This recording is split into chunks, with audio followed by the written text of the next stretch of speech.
سلام زخبركم سمعتنا كم يالله سناي كتلو تميتناي بار لو مخان اخم تخطاتلتنا يتكم يزبلنا وانا ورستعيزنا لكم بتينا لنا تكتاتلونا بخبرنا اليوم نايلو مرستنا اب هيوتكا وي هيوتك لو تخدقبر وي كتقبر كبيدي زولك خوني اب هيوتكا لو تخدقبر كبيدي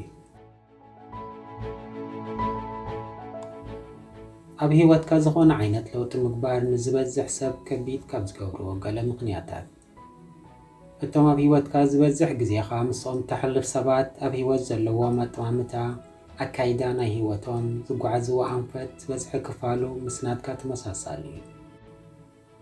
ስለዝኾነ እቲ ዝምድና ንኹላትኩም ምቹው እዩ። ንስኻ ኣብ ሓደ ነጥቢ ናይ ህይወትካ ብገንዘብ ብትምህርቲ ብደረጃ ኣተሓሳስባን ካልእን ክትዓቢ ክትስጉም ኢልካ ክትብገስ ከለኻ ግን ዝበዝሑ ዘለውካ ዝምድናታት ክሕርፍፉ ይጅምሩ። እዚ ዝኾነሉ ምኽንያት ንስኻ ነቲ ኣብ ህይወትካ ትገብሮ ዘለኻ ለውጢ ዘገልግለካ ልምድታት ክትጥርን ክትቀይርን ግድነት ስለ ዝኾነ ኣጠቓቕማ ግዜኻ ኣካይዳ ህይወትካ ከተዕለሎም ዘገድሱኻ ርእስታት ግዜኻን ገንዘብካን ክተጥፍኣሉ ትመርፆ ነገራት ወዘተ ምስኡ ስለ ዝቕየር እዩ። ምስኦም ዘለካ ርክብ ክቕፅል እንተኾይኑ ነዚ ምቅያራት እዚ ንስኻ ጥራይ ዘይኮነቶም ናትካ ቀረባ ሰባት እውን ክለምድዎን ክቕበልዎን ክግደድ እዮም። ዝበዝሑ ከዓ ክቕበልዎ ይደልዩን እዮም። ምክንያቱ ደቂ ሰባት ብንዕኦም ዝመስሉ ሰባት ተኸቢቦም ሓንሳብ ምቹው ሰባ ምስ ፈጠሩ ካብኡ ክወፅኡ ይደልዩን እዮም። ኣብ ነፍሶም ይኹን ኣብ ከባቢኦም ለውጢ ይፈትውን እዮም። ካብ ዝሓሊፉ እውን ናትካ ለውጢ ብቐጥታ ስለ ዝጸልዎም ከከም ባህርያቶም ብዙሕ ደስ ዘብልን ዘየብልን ስምዒታት ክፈጥረሎም ባህርያዊ ስለ ዝኾነ ገለ ካብኡ ንስኻ ትገብሮ እንተሃሊኻ ንሶምን ክገብርዎ ከም ዝኽእሉ ተረጋግጸሎም። ኩሉ መመኽነይታታቶም ተፍርሰሎም ስለ ዘለኻ ኣዝዮም ውሑዳት በቲ ናትካ ለውጢ ተበግሶ ተነቓቂሖም ንሶምን ህይወቶም ክቕይሩ ክብገሱን ክስዕቡኻን ከለዉ እቶም ዝበዝሑ ግን ናትካ መንፈዓት ናቶም ሕማቕ ናትካ ምብጋስ ናቶም ዘይምብጋስ ናትካ ንቕድሚት ምኻድ ናቶም ድሕሪት ምትራፍ ስለ ዘዘኻኽሮም ኣብ ከባቢኻ ምህላው ምቾት ስለ ዘይፈጥረሎም ብዘይተፈልጠ ምኽንያት ክርሕቁኻን ጠባዮም ክቕየሩን እዮም ዝረኣዩ። ዝገደደ ድማ ንዓኻ ነቲ ትገብሮ ዘለኻ ነገራት እንዳቃለሉ እንዳነኣኣሱ በቲ ናቶም ደረት እምነታት ተደሪኾም ነቲ ክትገብሮ ደሊ ነገር ከም ዘይከኣል ከእምኑኻ ክፅዕሩን ንዕኦም ጽቡቕ ንኽስምዖም ንዓኻ ድሕሪት ክመልሱኻን ይፍትኑ።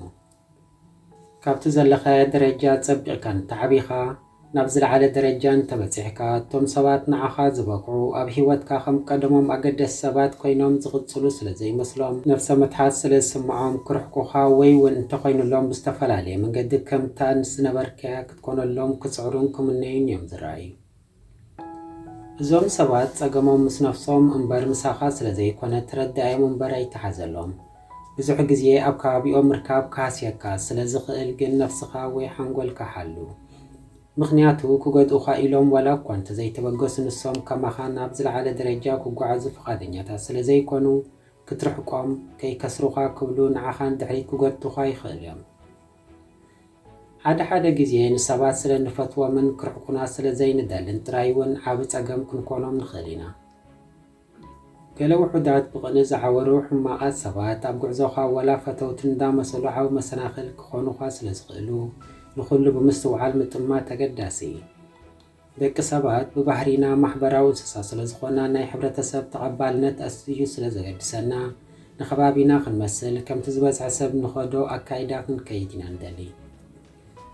ስለዚ ንስኻ ዝኾነ ዓብ ለውጢ ዕላማ ከተተግብር ኣብ ዝተበገስካሉ ብዝተኻእለ ምስ ዘነቓቕሑኻ ዓብ ራእይ ዘለዎም ንቅድሚት ዝስሕቡኻ ከማኻ ኣብ ናይ ዕብየት ጉዕዞ ዘለዉ ሰባት ዝምድናታትን ክትፈጥር ክትጓዓዝን ተዘይክኢልካ ቀልጢፍካ ናብቲ ዝነበርከያ ክትምለስ ዓብ ዕድል ኣለካ።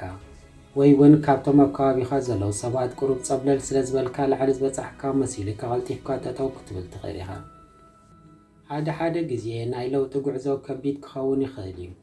ዝተወሰነ ግዜ በይንኻ ክትጓዓዞ ትግደደሉን ግዜ እውን ስለ ዘሎ ስምዒታዊ ብስለትን ተፃዋርነትን ክህልወካ ኣገዳሲ እዩ።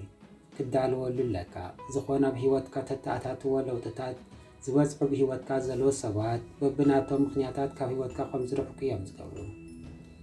እዚ ማለት ክልተ ምርጫ ኣለካ። ክሳብ ንዓኻ ዝመስሉ ሰባት ትረክብ ነቲ ጉዕዞ በይንኻ ምጓዓዝ ወይ ድማ ቃንዛ ምፍላይ ናይቶም ትፈትዎም ሰባት ፈሪሕካ ከምታ ንሶም ክትኮነሎም ዝደልዩኻ ንምዋኣልካ ኣብታ ዘለኻያ ደረጃ ኮፍ ምባል እዩ። ከባቢኻ ናብ እንታይ ዓይነት ኣንፈትን መዕለብን ይመርሓካ ኣሎ ብምስትውዓል ጠምቶ። እቲ ኣንፈት እንተዘይፈቲኻዮ ኣንፈትካ ቀይር።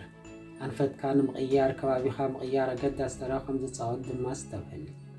ኣብ መወዳእታ ገለ ካብተን ኣዝየ ዝፈትወን ጥቕስታት ናይ ስቲቭ ጆብስ መሃዚ ኣይፎን ጥቕስታት ወይ መትከላት ህይወት ወስከብለኩም። ናይ ብደገ ዘለዉ ሰባይ ጫውጫውን ርእቶታትን ነቲ ናትካ ናይ ውሽጥኻ ድምፂ ክዕብልል ኣይተፍቅደሉ ወይ ቦታ ይተሃቦ። ቀዳምነት ልብኻን ውሽጥኻን ዝብሉኻ ክሰምዕን ክስዕብን ትብዓት ይሃልኻ። ብልክዕ እንታይ ከም ትደልን እንታይ ክትከውን ከም ትደልን ንሶም ኣፀቢቖም ስለ ዝፈልጡ ካልእ ኩሉ ካልኣይ ደረጃይ ወይ ድማ ድሕሪኡ ዝስራዕ ይብል። ካብ ዘቕረብናዮ ገለ ተማሂርኩም ክትኮኑ ተስፋ ንገብር። ካልኦት ሰባት ምእንታን ክመሃሩ ሸይር ንበሮ፣ ሳብስክራይብ ብምግባር ድማ ቪድዮ ብዘውረድናሉ ክትሕብረኩም ምእንታን ነታ ደወል ዝቐጥዋ። ኣብ ካልእ ግዜ ብካልእ ተመሳሳሊ ትሕዝቶ ሒዝናልኩም ክሳብ ንመፅእ ሰላም።